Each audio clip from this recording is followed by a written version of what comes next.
Here. That's awesome, and they should be here in a second. And yeah, thank you everybody for coming. I want to give a quick note. I wrote in the description, if you read the description, about some technical topics. I was going to talk about sign distance functions and stuff. As I was preparing all this, it's a little more try to be inspirational than getting in the weeds with the code. So I ended, you might see slight variation from the description, just in terms of how much time spent on distance functions versus other stuff, just to be aware of. I think I will begin. Yeah, okay. Oh, I have to just record button. It's red, look at that. All right, we're recording, this is happening. Hello everybody, welcome to Paint by Pixel, Introduction to Procedural Art for WebGL and Fragment shaders. Now, don't worry if you don't know what a fragment shader is or what WebGL is, or even if you're vaguely familiar. I also didn't know before I learned things. But the goal of this talk really is to hopefully show a form of art that's captivating and interesting, and we should leave here today with realizing how accessible it is. It's not that hard, even though it's going to look complex. So, getting right into it, the mind's eye. So we're going to take it back to the early 1990s before we get into anything. It was one evening, a blockbuster night. I was around 10 years old, and my parents, who are on their way in any minute now, they brought home a movie, but it wasn't really a movie. It was more of a collection of digital art. There was a camera panning around colorful shapes. It was all set to music. I did some searching when I was preparing this, and I'm pretty sure what we watched was called The Mind's Eye. There's some music. It was released on September 25th, 1990. It was described as the first effort by director and co-producer Jan Nickman and Steve Churchill, which served as a demonstration of computer animation when the art form was still in its relative infancy. And this was probably the first time that I had seen computer-generated graphics like this. I mean, how'd they do that? It's 1990. I will note I was no stranger to computer-generated art back then, having dabbled in AppleSoft Basic, making drawings on the Apple IIe. These are some of the things I made. But complex 3D shapes with lighting and reflections, and a whole movie of it. I didn't realize this was even possible. Keep in mind this was before the internet as we know it today. So, throughout the 1990s, we of course saw computer animation and motion pictures, things like Terminator and Toy Story and Jurassic Park, and many others pushed the limit of what's possible in computers to make complex 3D shapes and things. But quietly, and unbeknownst to me, for then and still going on today, there's something called demo scene. So demo scene. Just quoting this little article here, it was this powered by the rise of affordable and capable home computers. The demo scene became history's first widespread computer art movement. The scene, which emerged from early communities of software pirates, involved the creation of elaborate, hardware-intensive audiovisual productions that bring hackers, musicians, and graphics wizards together, blurring the lines between artist and programmer, amateur and professional. So this was going on in the 1980s, 1990s, and even continues today. But yeah, so part of the challenge of making these demos was that they were often constrained to a hard limit of either 64 kilobytes or even as low as 1 kilobyte. These limits formerly existed just due to the constraints of the hardware that they were developed on. You think of Commodore 64. Although they remain in place today just to keep the art form alive. So, this right here, this demo is called Star Traveler. It's under a kilobyte. It's written in JavaScript. You can check it. I think the address is there. Anyway, it's been minified so it fits in the size constraint. But just to give an idea, 1 kilobyte, that's 1,000 characters of text, 200 words, 12 average length sentences. So in just 12 average length sentences can make a whole scene of flying through, some water into space. Just 12 sentences worth of data. And this is this idea. You start with a constraint, and then you make art inside that constraint. And this is similar when you think of like haikus, song lyrics. I actually realized there's a lecture tomorrow called Creativity Within Constraints, so that's just a nice coincidence. But this is the idea, you know? You have a constraint, in this case, size, number of kilobytes. So, it's now 2023, and while Demoscene does still exist, there's also other ways to make procedural art. In particular, I want to introduce everybody now to ShaderToy. You might have heard of it. Is ShaderToy the new Demoscene? It can be debated elsewhere, as shown in this thread. But basically, it's a site that lets people display animated computer art that they made, and it's so easily viewable. You can just open up a web browser, you click on any project, you can watch, you can modify numbers and see what happens. Just go in and start playing with it. Now, some of the demos are interactive. They have mouse and keyboard input. And there's lots of other interesting art projects that are written in all relatively small amounts of code. Hello, hello, come on in. We're just talking about computer art. Now, the language is GLSL, shader language. We'll talk all about that. We're going to get to it. I just want to add, you don't need ShaderToy to render these sorts of things. Anything, all the stuff we're going to show you can be done in simple JavaScript. You can set this up. It's really, really simple. I'm going to show you all that stuff when we get to the end. Yeah, these are just different ways of making procedural art. Now, procedural art, what's that? Well, right, because, you know, maybe that's the first time we're hearing the word procedural art. So, you know, there's different ways to define it. One paper I saw defines it as artwork defined by a computationally represented system of rules, relationships, and behaviors. It enables the creation of works that are flexible, adaptable, and capable of systematic revision. I would kind of put it in my own words, dynamic art, where components are dependent on each other.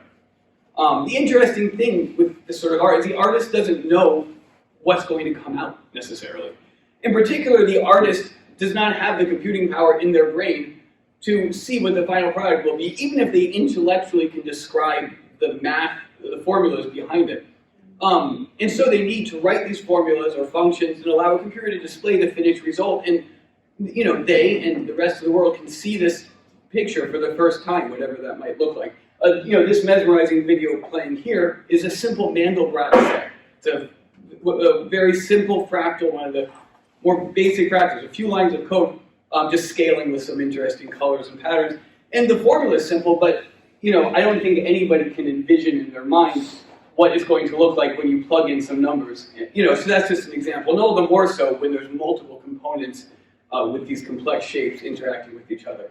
You know, now we're going to get into some basics of rendering art in a fragment shader, in particular inside a quad. Here we go. So rendering in a quad. I talked about constraints before. So we're going to talk about this constraint of rendering in a quad. What's a quad? Short for quadrilateral. It's a rectangle where the art will go, you know, frame. It has a width and a height, and there's a formula for deciding the color for every position in it. So we're going to be working on a quad that's rendered in WebGL. So WebGL, what's that? Well, GL, graphics library, for the web browser. It's found in modern web browsers like Chrome, Firefox, Safari, Edge. And it's a graphics library that's somewhat simplified version compared to like OpenGL, compared to like the sort of things that you might see like, you know, big games made in. It's still very powerful, but some of its limitations help keep it so that cross-compatibility, so it can run in different web browsers. It essentially provides an interface to allow a developer to access the GPU, that's the graphics processing unit, to do interesting and rather complex things by providing a program consisting of these shaders and textures and other resources through the convenience and compatibility of good old JavaScript. So a simplified WebGL graphics pipeline is shown on the slide. We have these attributes or uniforms, things that are passed in from the outside the program. It's variables, a number, a color, a time. And then we have the vertex shader where these polygons are typically rendered. So you think of like an old PlayStation game, you know, or this teacup over here.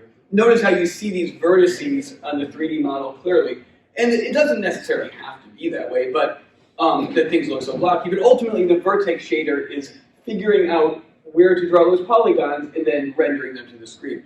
Finally, is the fragment shader. This is where the polygons are painted pixel by pixel, and think of it like a function that takes some position, x, y, and just returns a color. That's it. For this position, draw this color. That's all it does. So for our sake, we're not concerned with anything but the fragment shader. We're going to have the vertex shader render a simple quad, just a mesh of two triangles that makes a square or a rectangle. And two right triangles, I should say. And have the fragment shader do all the work of the rendering. Now, the main constraint of rendering art in a fragment shader is we're not relying on the vertex shader to do any of the 3D modeling. Instead, we're doing everything inside this quad. And we're forced to use mathematical functions to efficiently draw 2D and even 3D shapes. So, like that teapot down there is rendered in a fragment shader, for example. And the result of this constraint is we actually have more freedom to generate smooth curves as opposed to these, stuck in a world of triangles. To be clear, we can also draw triangles. We can draw anything that can be described with a mathematical function, including, three-dimensional shapes, patterns, pretty much anything. The challenge comes in finding ways to do this efficiently. And the paradigm shift is in how we view the design that we ultimately want to make. So, a painter might think of what canvas and brushes and paints to use, whereas a digital artist who imagines a particular scene to render in a fragment shader will think about what mathematical functions can be used to, envision the world around them or whatever imaginary world they want to create. So, speaking of rendering triangles and smooth curves, here's a very simple demo I made. Mathematical functions can be used to make interesting designs that look, well, mathematical, like what's playing right there. But they also can be used to make artwork like this. I did not make that. That is called Selfie Girls by a digital artist called Inigo Quiles. I hope I'm saying his name correctly. Inigo Quiles. And he's a mathematician and artist who teaches how to make this kind of art through his YouTube channel and website. So like the art that you see there, it too, his artwork is the result of this. He describes high school mathematics. So, among the things that can be rendered with pure mathematics are fractals, line art, patterns, but also photorealistic images through the use of random noise functions, ray marching, all sorts of advanced things to render complex 3D shapes. You can really make some cool stuff. It's just, a bunch of mathematical functions all put together for both things. So, just to realize. Okay, we're going to now go into a very simple example. We're just going to look for maybe our first time at some GLSL graphic shader shading language code. Sorry, graphics library shading language code. So this is the fragment shader. It can be run on ShaderToy or in your web browser or anything. We're just going to go through it line by line. We have the first line, main image. This is declaring a function called main image, and this is what's going to get executed. It has an input, which is the frag chord, that's the coordinates, an XY position coordinate, and then output a frag color, which is an RGBA color, so red, blue, green, and alpha, which doesn't really get used, but is still part of the output. So to be clear, this is something that's going to run on every single pixel here, 60 frames a second, and it's going to get run over and over for each one. And that might, immediately, if you think of it, might seem really inefficient if you think about doing work on a CPU. If you've ever done sort of sequential programming, you wouldn't start redeclaring variables, especially things can get really complex. Whole different world in the GPU. The GPU, all our computers, phones have it. It's like this massively parallel supercomputer in a way. And it is actually more efficient to do things in parallel, even if it means redeclaring some variables. It handles that okay. But yes, it's just all about literally you do the same thing for each pixel, but the only thing that changes is the input, namely the coordinate, the position. Okay, so next we have on line 4, over here we get the normalized value between 0 and 1. So we're getting, let me see how, yeah, so it's common to normalize this as a first step before doing any math. We call the variable UV just by convention. Sometimes it's called ST. You'll see debates online about that. Anyway, sometimes it is additionally multiplied by a proportion of the width versus height to ensure that the dimensions are not warped by an aspect ratio. We're not doing that now. We will do that in a few slides. But and you see where it says vec2 and vec4 above. These are all different ways to declare a vector. So you can have float, vec2, vec3, and vec4, and that's it. The GPU is very specific. They can think of it like an array of numbers up to size 4. And this is just how these numbers get packed together. So vec2 is going to give us an XY position. And vec4 would, of course, give us 4 values, which can also be RGB, A. Okay, and also important to note that I resolution value, that's a uniform. That's being passed in from the outside. So we don't see here where it's being passed in, but we can take for granted that the program that's running this is accurately giving us that value of the size of the whole thing. So ultimately now, UV is filled with a number between 0 and 1 for X and Y, depending on the position we're working on. We then move on to the color. This line 6, yes. And we're setting the color to a vector of size 3. There's this nice convention where you can just set it once and it kind of fills for all the values. So that's like R, G, and B. Red, blue, and green are all going to be that color. And what that's ultimately doing is, so you see, it's kind of faint, but from 0 to 1, basically we're saying whatever the Y position is, color it that. So in the case of 0, 0. In the case of 1, 1, and everything in between is something in between those two values. And finally, we set this frag color on line 9. And note that the final value of 1, that's just the alpha. By convention, it's always going to be 1. Okay, so we're going to try changing things now. It's going to start getting interesting. So you see UVY, right? What would happen if we changed it to UV.x? Any ideas what it might look like? Yeah. Gradient from left to right or right to left. You got it. And there it is, UVX. And now it's, from left to right. Yeah. So cool. So now what if we start mixing things up with the colors? What if we use X for the red channel and Y for the green channel and just set the blue channel to 1? Any ideas what it might look like? We'll go for it. Here it is. So now we start to get some neat colors. You can kind of see how the X dimension is what's happening. The red, it kind of goes from not red to more red. Blue is everywhere, and green is from top to bottom. It all kind of mixes together. Cool. All right, now I just noticed I kind of did UVX, UVY. We can actually combine those. This is a nice little convention because it automatically will unwrap that value. So we'll leave it like that. Now we're going to try to make things interesting. So you might remember, these trigonometry functions like sine, cosine from high school and beyond or before. So these are periodic functions. So let's just repeat some value forever. So we're going to try and make one small change. We're going to take line 6 and wrap that UV there, that XY position, in a sine function, which will also spread. Not much of a difference. Barely changed. Let's think about what the sine function does. Take some value and output something between -1 and 1. And the period between, I think, negative pi and pi. Anyway, we're not anywhere near the period that a sine function needs to operate in because we have all our values normalized between 0 and 1. So that's not going to give us anything interesting. To make it interesting, we have to decrease the period of the sine function. And we do that by adding a coefficient, basically just a multiplier inside those parentheses. So what if we try 30? Okay, now we're getting somewhere. Getting a little interesting. Plaid, everyone likes plaid.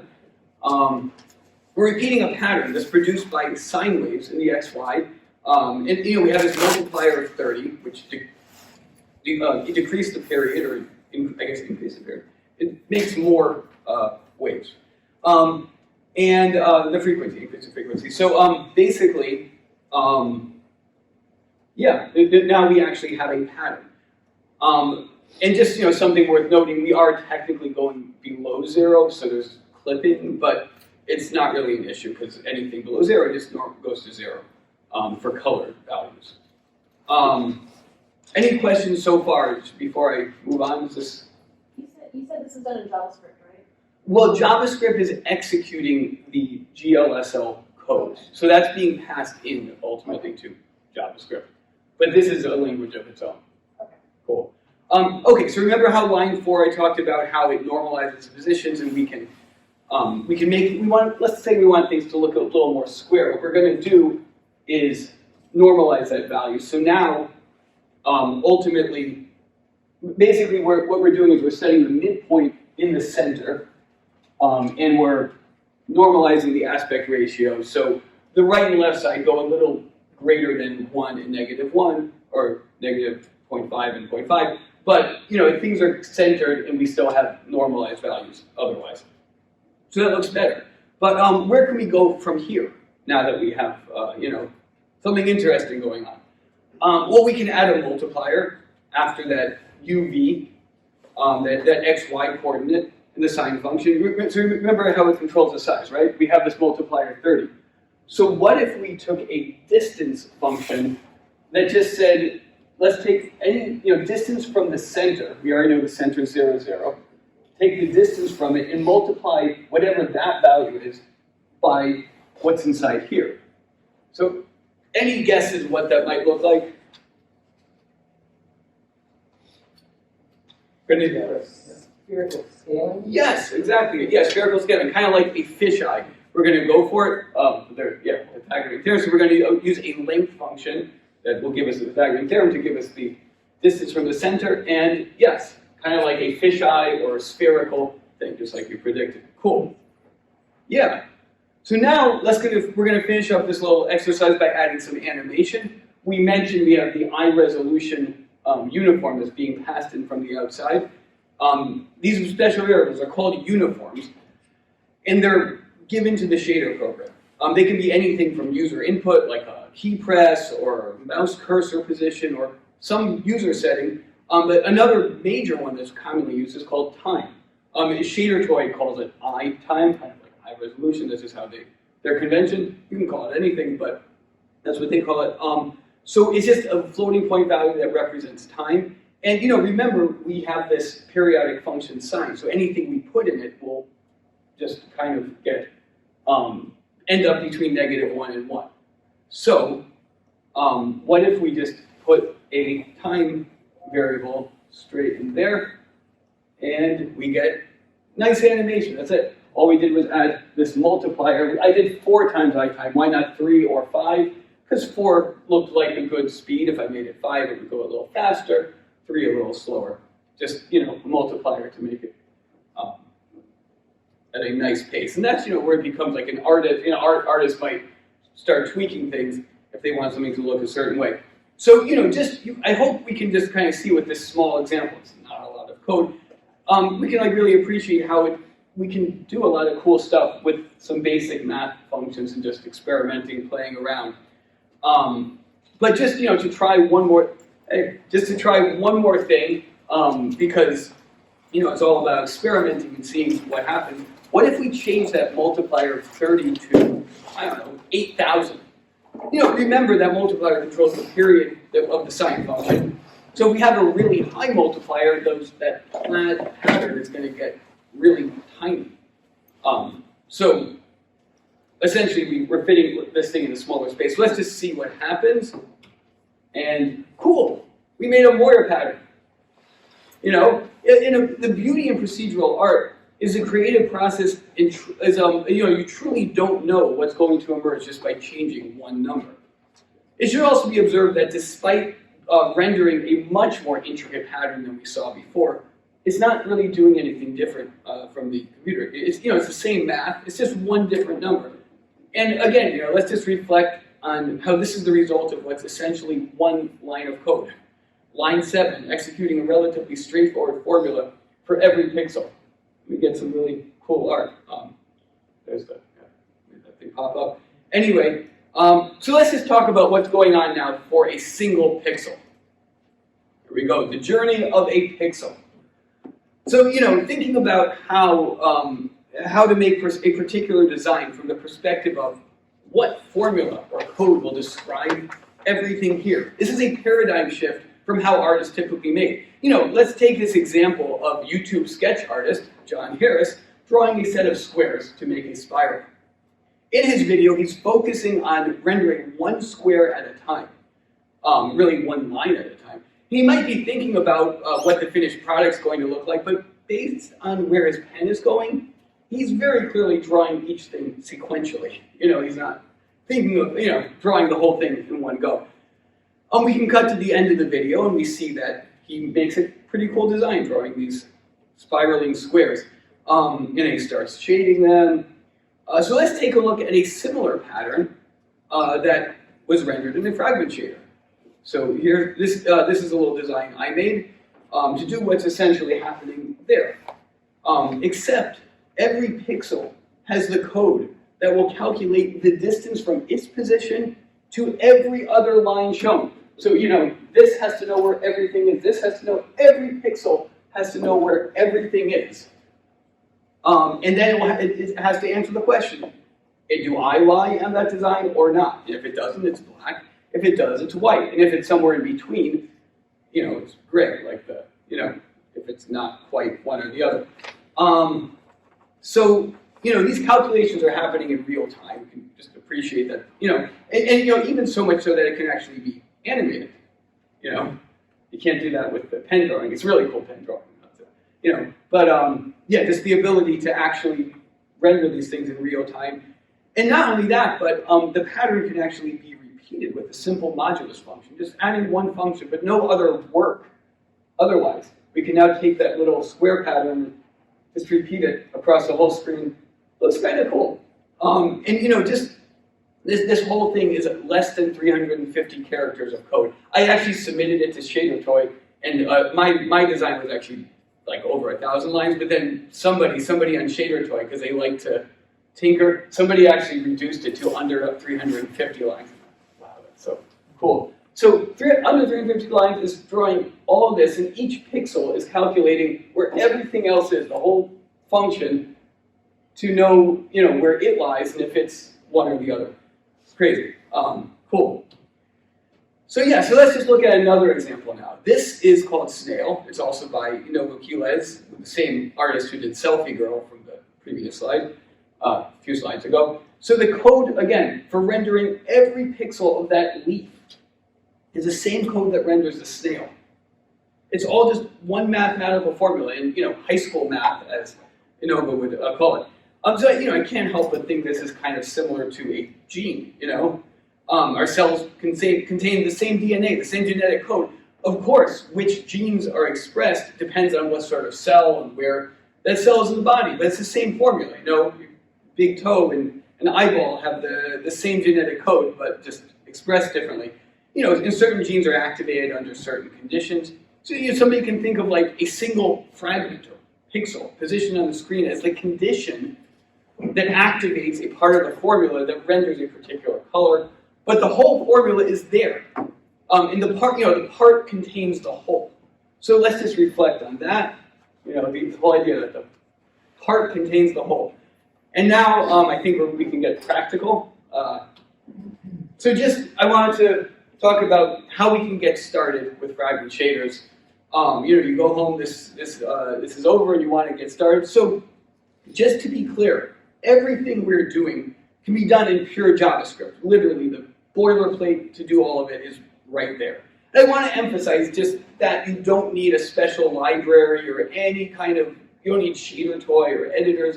You just need that little bit of boilerplate, which you can, probably find on GitHub or elsewhere. If you know basic JavaScript syntax and you are comfortable with reading the documentation for special GL context methods, you can understand what this is doing. And then you just add your fragment shader somewhere up top or in another file, and you're good. The nice thing about this is you can, you have a good degree of control over what's happening. The result is portable. You don't need other dependencies. But let's just say you want to just make some art. You don't want to do this. I just wanted to show everyone it's possible. You don't want to deal with setting up a boilerplate. So you have lots of options actually. First of all, I don't know if those are familiar with VS Code. It's But if you've used VS Code before, you will be happy to know there's a plugin that lets you start working with Fragment shaders today. It's interactive, it's responding to mouse position, and updates a time uniform. There's documentation and other nice to haves that give you like even trailing mouse positions. You can do some cool stuff with that. And it's just literally you add the extension or plugin, and you start writing your code. This is a simple Julia set, another fractal set, kind of like the Mandelbrot set. And just in this video shows I'm literally making live changes, and I can see it. Well, the video stopped, but that's what was happening. So cool.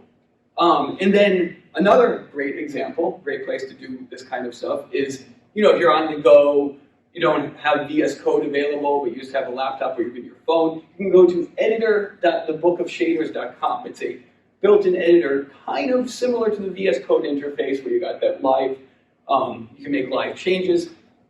And it's also a great website. I'll talk about the website a little bit too, but the website, The Book of Shaders, is an excellent resource. It has all these clear tutorials that show you how you can take basic math skills and turn them into the ability to paint with math.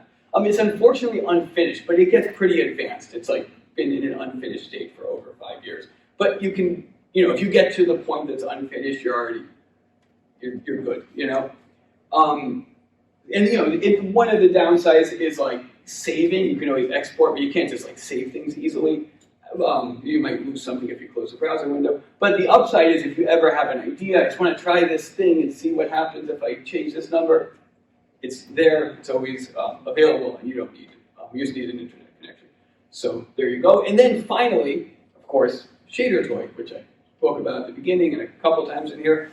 This is the website where people are sharing all sorts of interesting art every day. They're sharing clever ideas for new and more efficient mathematical ways to express shapes. And this is really like the learning tool for just trying things. I'm showing the same fractal over there. It also has a nice built-in editor. It has support for imported textures and other niceties like webcam input. You can do lots of really cool stuff, and just seeing what other people are doing there is pretty inspiring. There's also, I found a little thing, if you click on the compile thing, it actually shows you the compiled GPU assembly, which is pretty cool. And you can, I also learned you can press Option or Alt Enter to recompile it. It's a nice little shortcut. You don't have to click the button every time. So yeah, this is another nice one. Also, yeah, only uploads, no downloads. It's a very encouraging, supportive community. Cool.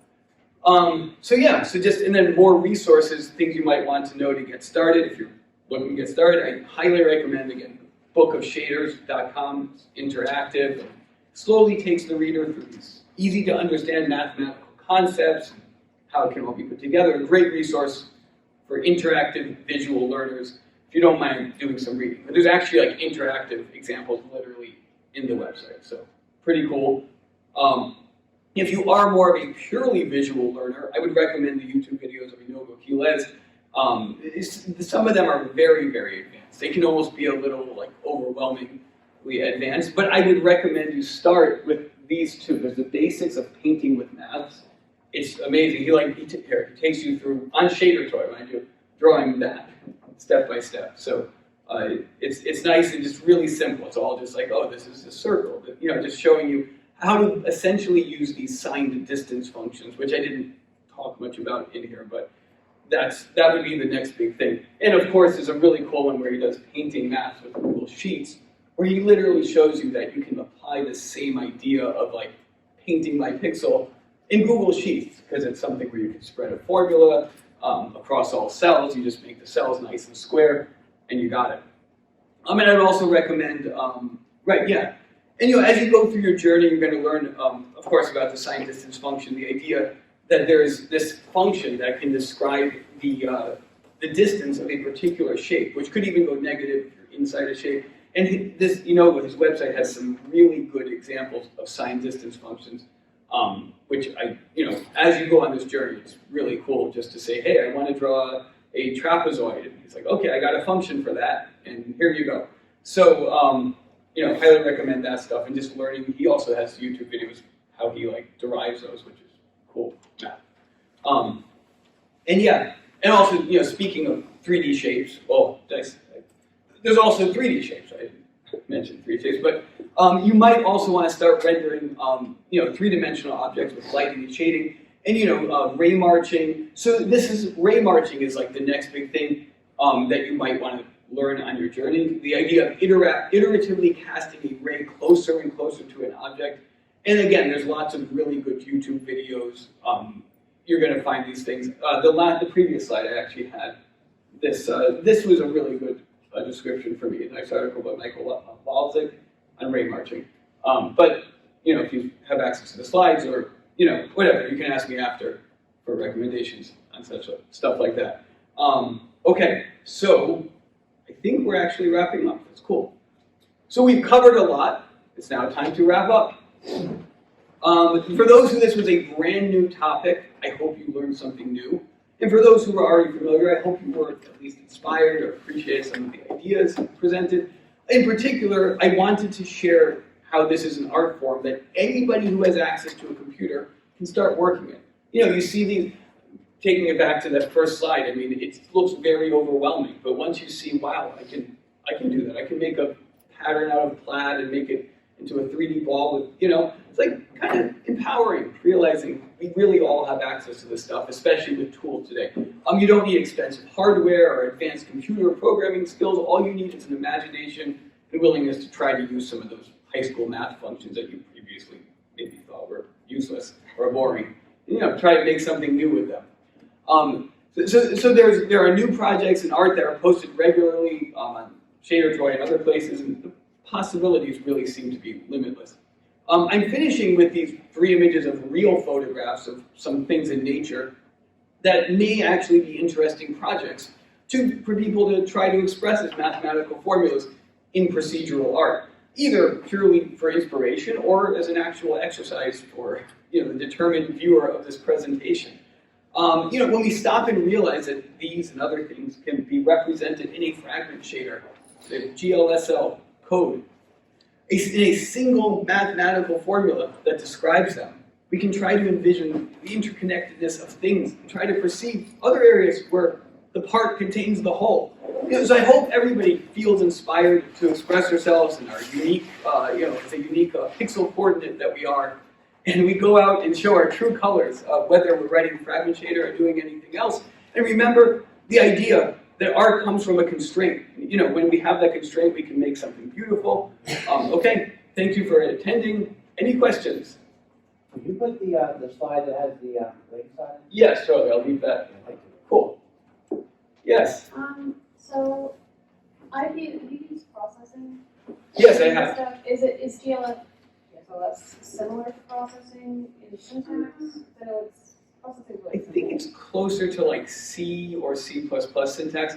The syntax is almost more of its own thing. It actually has a lot of things that are specifically for GPUs that wouldn't even make sense. The notion of uniforms and attributes are, you wouldn't declare a variable like that in C or C++, but the syntax, just the way the language looks, maybe processing. I think processing is more Java-like the way I think of it, but maybe I'm getting mixed up. I think it is. It's been a bit since I've worked with it. It looked very similar, that's why I was wondering. Yeah. Yeah, I mean, there's no classes. Everything's like functional programming. It's a function, very strongly typed. Don't go adding a float with the int. Thank you. Yeah. Cool. All right. Yes. Those sort of more photorealistic pictures, those are generated in code, or is he making a picture and then is he writing the code, or is he generating the code? He is generating the code. If you watch, I even like that. Where did it go? The snail. I guess I want to be more clear. Is he writing the code by hand, or is he making a picture and then? Oh yeah, he's writing the code. He literally. Where did it go? Where I had that the snail. Oh, there it is. Yeah. So he literally.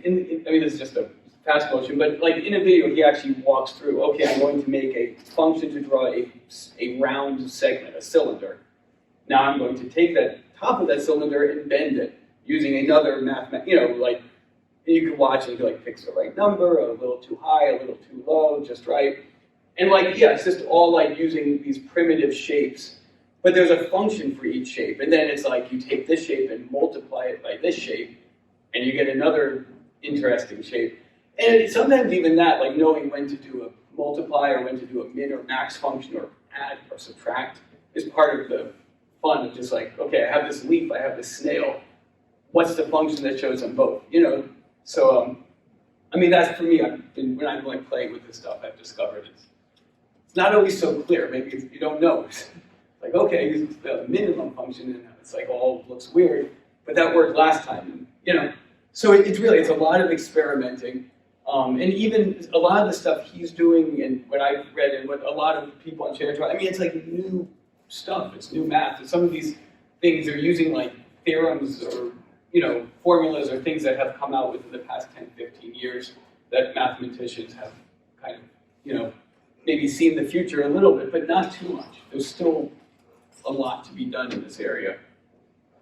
The idea that you can like draw a polygon using, you know, like a line, even a line segment with like a rounded edge or things like this. They're, you know, it's not so simple. You might just think, oh, I have my line drawing program and it draws, but like, how do you do that as a mathematical function? It's interesting to see how that stuff works. Is the transparency then its own function too? Transparency, so I don't know how he does like that drop. That is something special. I don't know how he's doing that, but he has some other demos where he actually has like a transparent jellyfish thing. It's so cool. I don't know how he is working that in, but it's all like, it's ray marching and ray tracing, not real ray tracing, isn't ray marching, but it's some variation of those things, just collecting the light of things. And also just lots of cleverness. You know, the idea like you could draw a sphere using ray marching, you could also just draw a sphere with a gradient, and they're going to look the same. So, you know, there's ways to make things look the way you want it to look, even if it's not the most physics real way. Yes? So, over the years, I've heard about things like Minecraft shaders that like make it photorealistic, realistic, or make, you know, sunbeams come down, or make the water a different kind of reflective.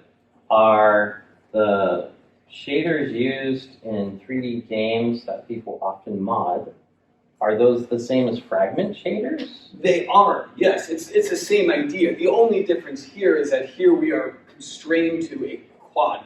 We're not like in Minecraft world, you'll have like a block or a mountain or a hill, or something like a bottle or something, which already has a pre-existing shape. Here, our shape is just a simple frame, but either way, it's the same idea. If you want to have a, you know, some shape and have light reflecting off of it, you would still use a fragment shader. So is it the same concept in Blender then with the shaders? Yeah, it is. I mean, a lot of programs, yeah, Blender, Unity. In fact, the code is different in different places, but the syntax is 99% the same. I tried some playing with metal, and I thought, oh, I'm going to have to learn a whole new thing. It's literally, I didn't do anything too advanced. It was the same. So I don't know. I think when it gets advanced, that's when the syntax really starts to change. Another question. Do shaders so a cool effect that I've seen recently is like a Spider-Man video game. So you have these huge rectangles, and they have all these windows, hundreds of windows, and it looks like there's room inside them, but it's something called a fake interior shader. So it's not super realistic. There's no actual geometry in there, but like it's confusing how something like that would work. So can you like pass in parameters to shaders? Because I would imagine to like do something like to make a surface shimmer, depending upon perspective, you'd have to be able to pass in parameters. Yeah, that's exactly it. Yes, so we talked about the uniforms, like the resolution and the time, but you can have, or even the mouse position, but you can have, there's a lot of demos where they literally have a panel of like sliders that you can just, this parameter, that parameter. Yeah. And yeah, you can change them, and those are just uniforms being passed in. So in the case of that, there might be like a uniform of like, the angle that the Spider-Man, let's say, is, or the camera is pointed at the window, and based on that angle, render everything facing this way or that way. Yeah, cool. Yeah.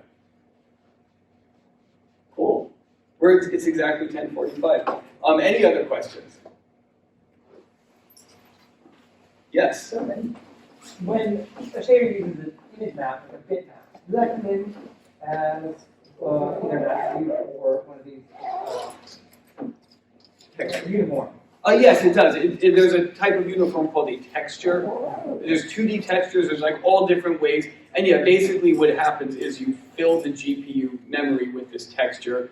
WebGPL has some hard limits on that, kind of annoyingly, because like your GPU you might have like 8 gigs, but WebGL will say no, you can only have 4 gigs or whatever. But that's just one of the limitations. But yeah. So you basically fill this texture, it's like a one shot, now the texture's filled, and then you can pick from it. And there's actually a lot of clever stuff you can do, because it doesn't just need to be image data. You can also pass in an array of numbers, or anything else. Cool. Okay, thank you everybody. That's so cool.